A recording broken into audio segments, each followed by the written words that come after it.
take a moment to peek into the lives of inspirational people living the true definition of happiness with author, presenter, personal stylist and coach Moana Robinson, who chats to people who have overcome challenges to live their best life. Moana is a passion and purpose coach and a personal stylist who empowers others to discover their best life and style regardless of age. Here is Moana.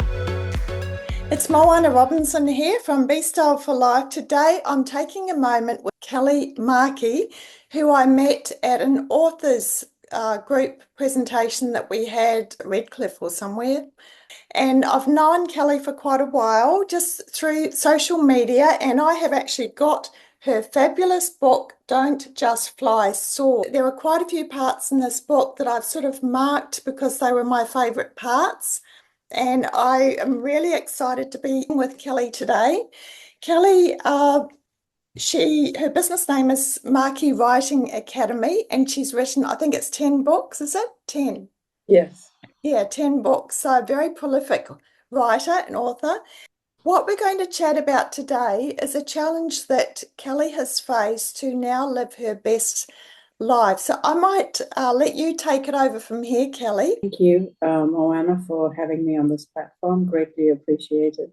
And thank you for the honor and the opportunity to voice myself. So, yes, I actually work in medical IT as a consultant. So basically, in a nutshell, I design and implement medical software in hospitals. And it could be anything like, from 200 different systems like EMR to PAS or ambulance system. I love what I do because it makes a difference to the clinicians and the patients. So on a global scale, in terms of health, I love that. And I found myself, so it's a very high octane job and very busy. I love it. During lockdown, when we all were, thrust into it and not knowing what was happening, it was really, I think, a period for self-introspection for most of us. But for me, I took a step back and I thought, what can I do? Because I'm always, burning the candle from both ends, as to say, with work and my personal ambitions, traveling and seeing the world. And when I found myself locked in lockdown, which was in Sydney, and we had hard lockdown at that time, I also saw lots of people reach out to me from my global network in terms of wanting to tap into that so-called resilience. And then I thought, oh, wow, I didn't perceive myself as that, but obviously because of my journey from immigrating from South Africa, New Zealand to Australia and all the things that I had to endure and get back on the horse, people saw me as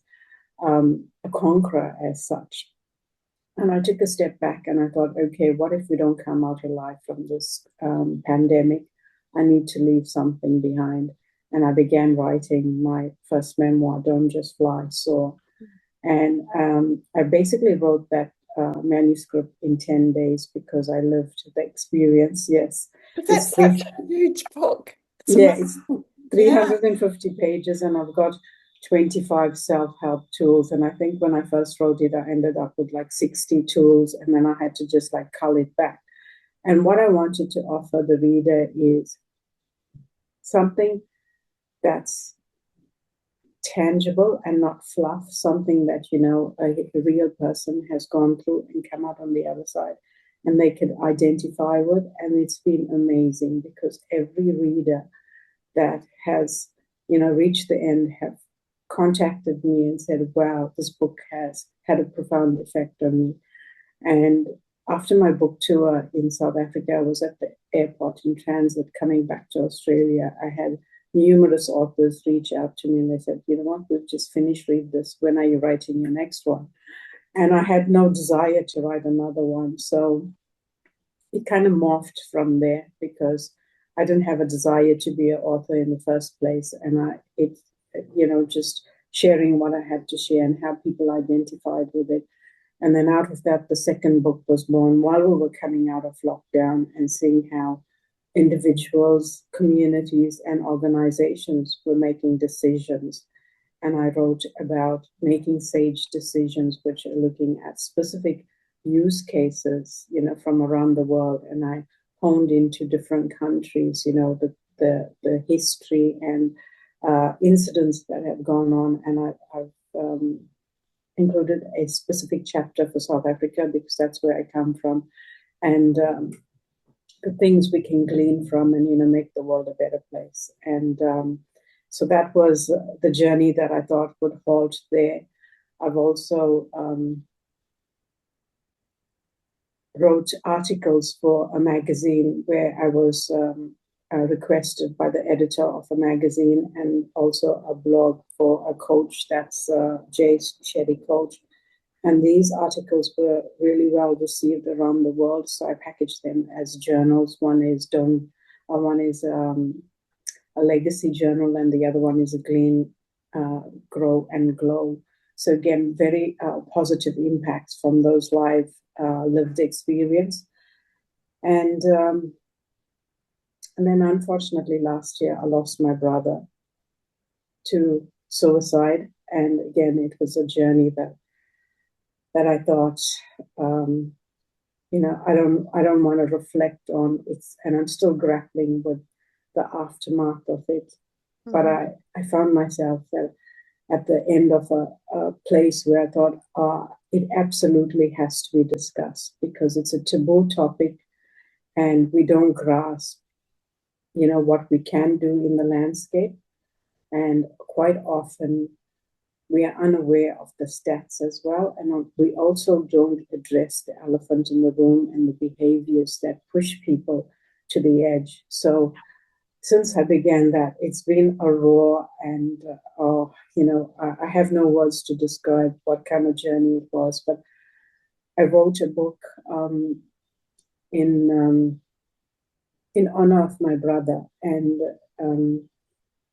it was reviewed by the director of an organization in New York, and she recommended it for Book of the Year. It showcased on the New York Times Square billboard. And again, it's been amazing, the feedback that people are reading about the stats, but also behaviors, but also being proactive. That was my desire, to be proactive in the space with mental health. And I think even for myself, I never thought this would be a journey I would have to navigate. And quite often we all think that it will never touch us. So when it does, we don't have the aptitude, and we don't know how. And even those that are in our network, they don't know how to deal with the situation because they don't have the know-how. And this is basically a guide to help people to say, yeah, okay, if someone's grappling with this, how to deal with it, but also if someone's dealing with the aftermath, what to say and what not to say and where to go. So it's been phenomenal, the response. And in all of that, I've also launched a publishing business, so to give voice to the unheard voices around the world, and that's been phenomenal. So I'll pass back the mic to you. Your latest book was in honor of your brother, wasn't it?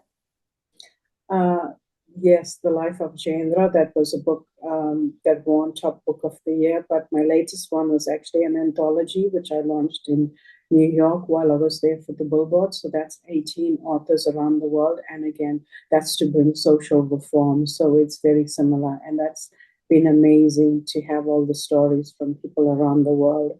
And again, talking about subjects that are taboo, and the feedback from that as well has been amazing, because people read it and they identify with the pain, but they also identify to be proactive and move towards a better world. I remember when we had our meeting with the other authors, we each had an opportunity to stand up on stage and speak.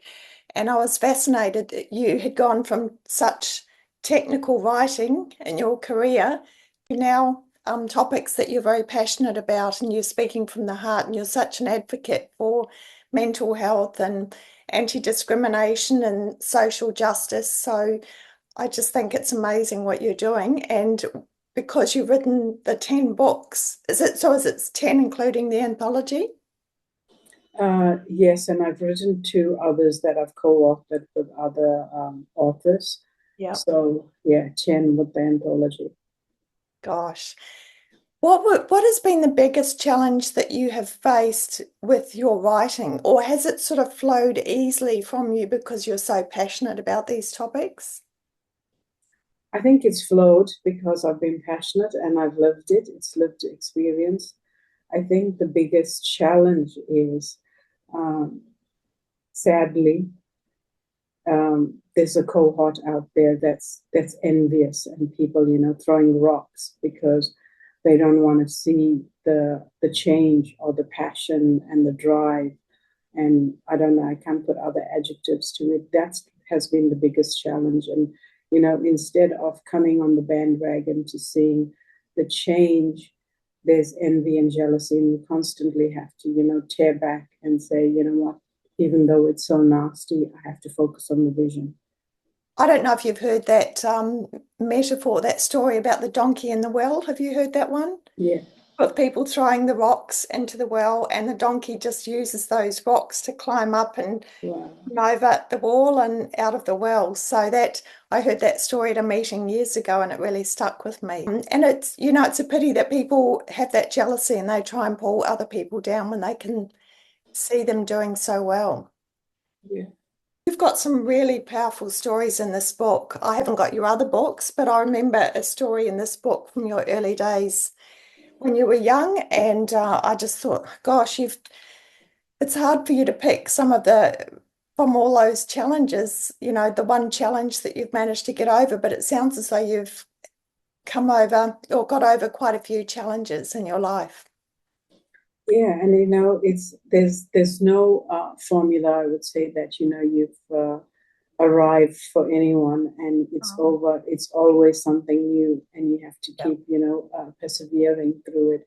And that's why I like to write from experience, because people identify with it. Because also, with the journey of losing my brother, it was so personal. It was so raw, and Mm. not something that I wanted to share with the world. And I haven't shared, everything that I've endured and I'm still enduring and going through.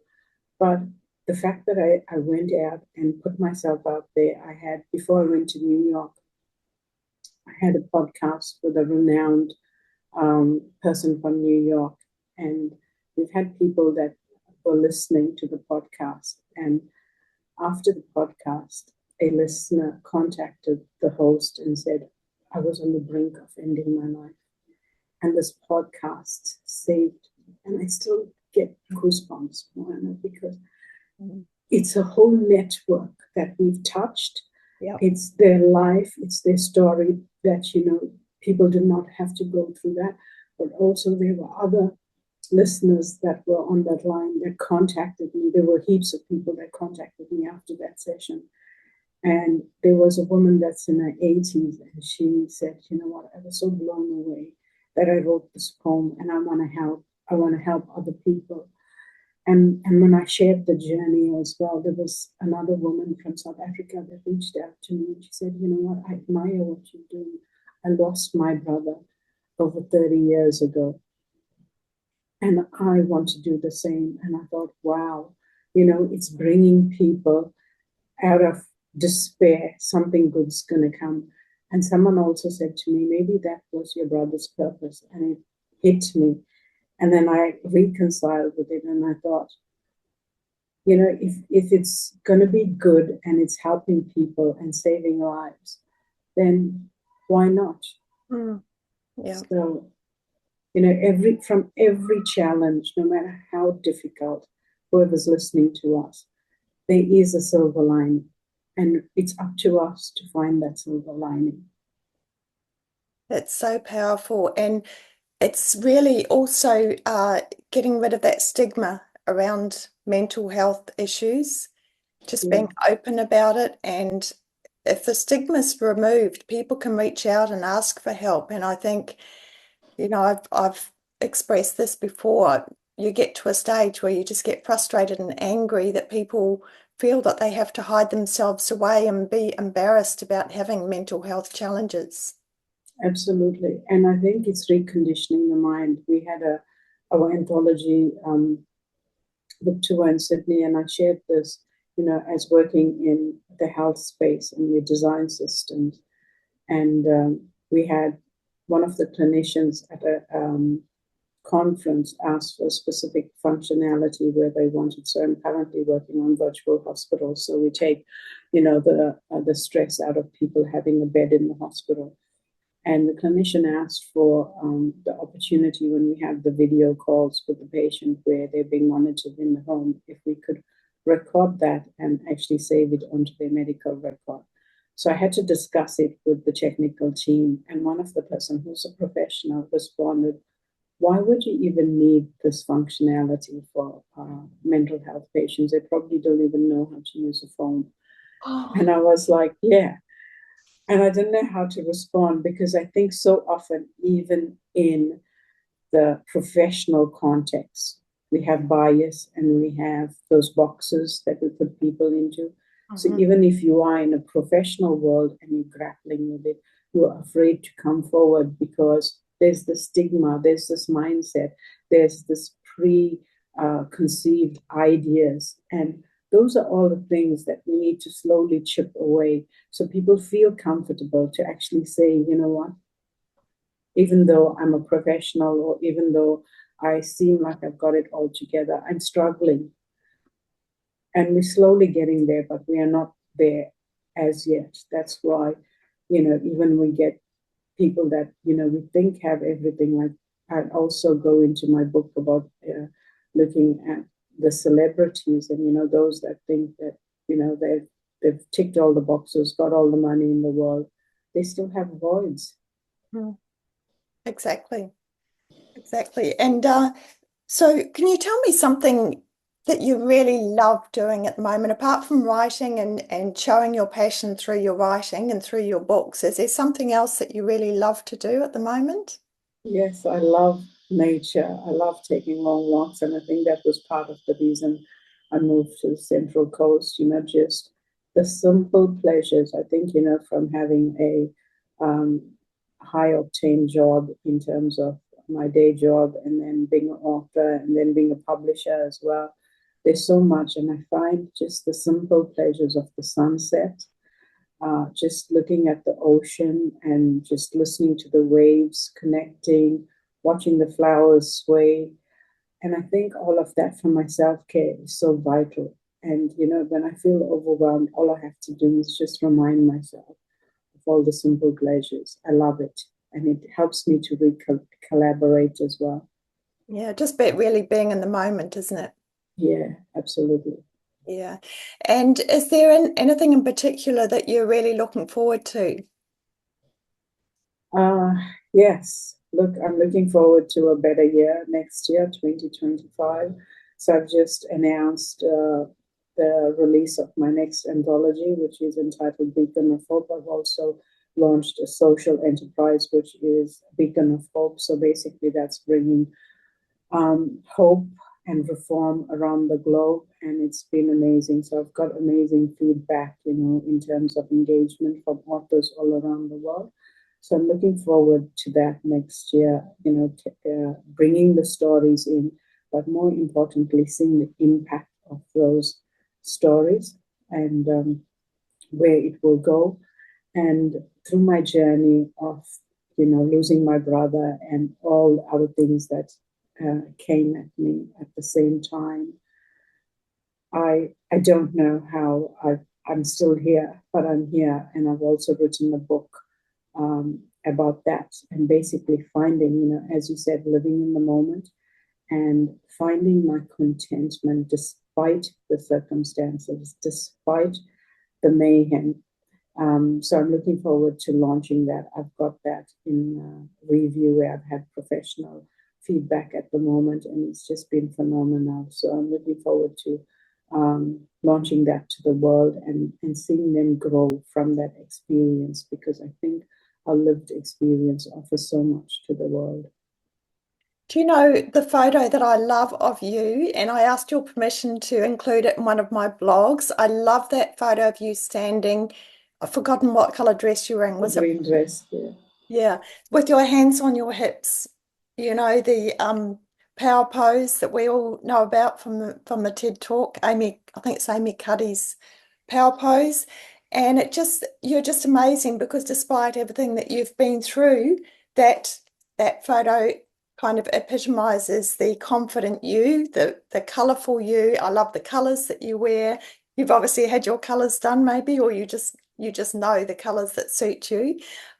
So yeah, I really appreciate you taking this time, and just keep on being you, the confident, beautiful, colourful you, and just you keep on helping those people that you're helping already.